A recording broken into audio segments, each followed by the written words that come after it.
Mm-hmm. All right. Little soft. Look at those feet go. Look at those feet. Mm-hmm. See that? I'm kind of doing this to show you. Look how big my bird is. Woo! That's a lot of Twinkie. Yeah. So anyways, today I thought I'd make a video here in the birdhouse. That way I could put the camera down and hold the bird on my lap.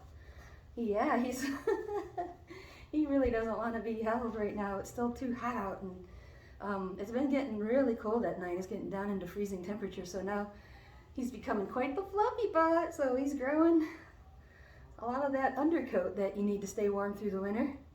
Now last time I seen Twinkie, he had a big ugly scab on his neck, and I'm just guessing some big fuzzy creature must have got in here and tried to bite his head off, and well, apparently did not succeed. So he ended up with what turned out to be nothing more than a flesh wound. I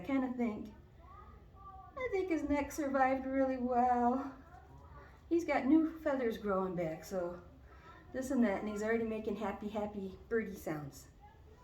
So I'm really happy to see Twinkie's wound is clearing up and there's new feathers. I was hoping he wasn't going to end up with a bald spot this winter, because from what I understand, it might be a chilly winter. Now Easter, he's my friend. I come out to see Easter once a week so I can get my, what I call goose therapy. So it's good to have a friend like Easter. He's really soft. And hear that voice? That sounds like a voice of contentment, that he's very happy to be on my lap. You know, I mean, when you first pick him up, you kind of, I think, you know, like as far as like not wanting to be petted goes, that's sort of built into an animal. So there's certain genetic traits like that, for example, that you see in a bird, is they don't want you to pet it because it's supposed to be able to fly, and if you're ruffling its feathers, then obviously not a good idea. So if you have a bird that you can hold and pet, as a very, I call it a rare and fine privilege, because it's really, maybe it's not really a good idea to pet them, especially if you want it to. Like here at the rescue center, if they're going to release a bird to the wild, don't pet it, you know, don't teach it to like to be petted. And even the ones that they keep here, they don't really train them to like to be petted, even if it's going to be a resident. They train them up to get along with you so you can handle it, but this is a rare and fine privilege. I almost feel like perhaps a guilty pleasure to be able to pet this bird. So yeah, so it's a funny concept that you know, we don't really keep animals anymore. I mean in some places we do, but in old times you kept animals because they had a job. You know, your horse had a job, your dogs had a job, your cats had a job. You know, my bird doesn't really have a job other than being cute and soft. That's his job. That's all I want, cute and soft. And you know, I think that the type of animals that we are attracted to may tell you a little something about yourself. You know, the kind of person who keeps a dog. You might prefer dogs, you may prefer cats. That may reflect a personality trait, you know. Maybe there's a reason I like birds, and maybe there's a personality trait or a certain curiosity. Like I mentioned before, I really think birds are strange creatures that can open up its wings and fly off, and they're also strange. I mean, they're like they're halfway between being a reptile and a mammal, if you think about it. A bird's feathers, it's like a cross between having scales and hair. So you can see he's still got the scaly reptile feet, but then you look at his feathers, it's like, hey, you know, this was a reptile, these would be scales, you know. So it's very nice. That's why my little joke, it is a warm-blooded reptile. It's kind of fun to think about how the animals have I don't think evolution is the right word for it. That I think that what we're seeing on planet Earth is the unfoldment of life. That's more of a step in the development of animal life on Earth. That it went from being a cold-blooded animal to a warm-blooded animal, and then the other offshoot from the reptile is the amphibian, which led up to the mammal. So I'm really nothing but a warm-blooded amphibian at that rate, right? So why do we love something that doesn't really love us back? That was kind of a fun question to talk about. Like, I think Easter loves me back, and it may not be personal. I think it could be a genetic trait. It's a instinctual trait to bond with the, you bond with the other geese, for example, so he loves the other geese. it took a while, but he bonded with them all, and they all love each other. And then since I was the one that brought him up and took care of him, he loves me too.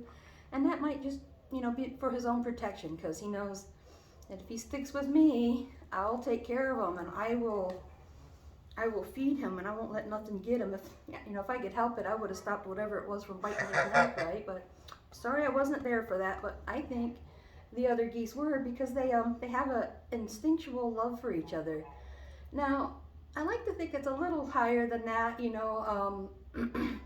You have an instinctual love, like when you're born into a family and you have kids and you have relatives, you love them because you're related, not because you think they're cool, A lot of times your relatives ain't cool, and some of them are outright dorks, but you love them because it could be your brother or sister, or somebody you need to take care of, because if you take care of them, they'll take care of you. So there's that.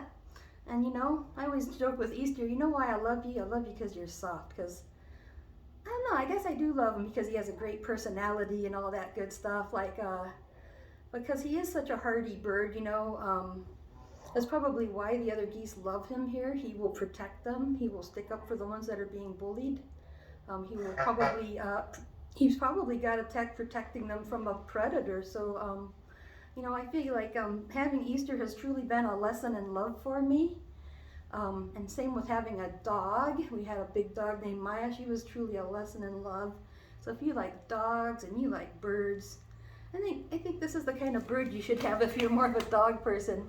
Now, I love Easter, but he doesn't want me to pull his tail anymore. He's tired of it. He gets tired of it after a while, so I have to let him down. Now, before I let him down, I gotta do a couple things here. Come on. So, yeah, at this time of year, he really doesn't like to be handled because he's molting. Otherwise, I've had better times putting him in my lap and getting him to calm down. So anyways, Easter, once I let him down, he's going to run and jump in the pond. Yeah, so the way I have to get Easter is I jump the fence and I run right over and I try to catch him before they all jump in the pond. Right? So he doesn't really want me messing with his head. Yeah, and I think he's really sensitive about his head and neck area now that he's been bit. Well, I love Easter. He's my baby. Yeah, and I think he loves me too.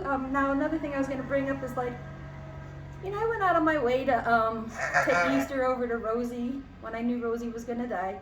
I wanted to make sure those two could see each other one more time because they love each other. Yes, they love each other. And that's why I always say Easter's my soft little love dove, So anyways, I hope you enjoyed my little chat about how I love Easter and how he loves me too. And again, sometimes you love animals and things that don't really love you back. You may actually keep reptiles instead of a warm-blooded animal like him or like a cat, or both. People have both, but things like snakes and lizards, they're not really capable of giving you a whole lot of love.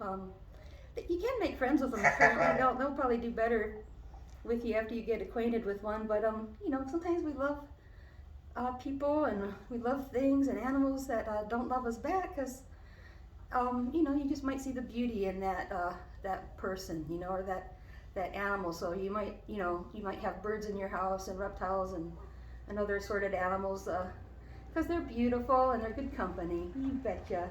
And that's my Twinkie. He's a beautiful animal and he's good company. Maybe not a good idea to keep him in the house, but if you have a goose and you get on one's good side, they are truly loyal and loving friends. Well, you guys have a great day, and I'll talk to you next time. That's the Big Bird Free all about time. Now, before I do anything, we gotta take Bird, hurry. The very first thing he does, watch.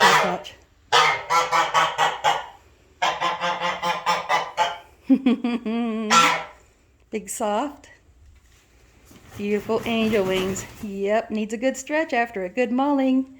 All right. I love Twinkie and I love everyone. You guys have fun.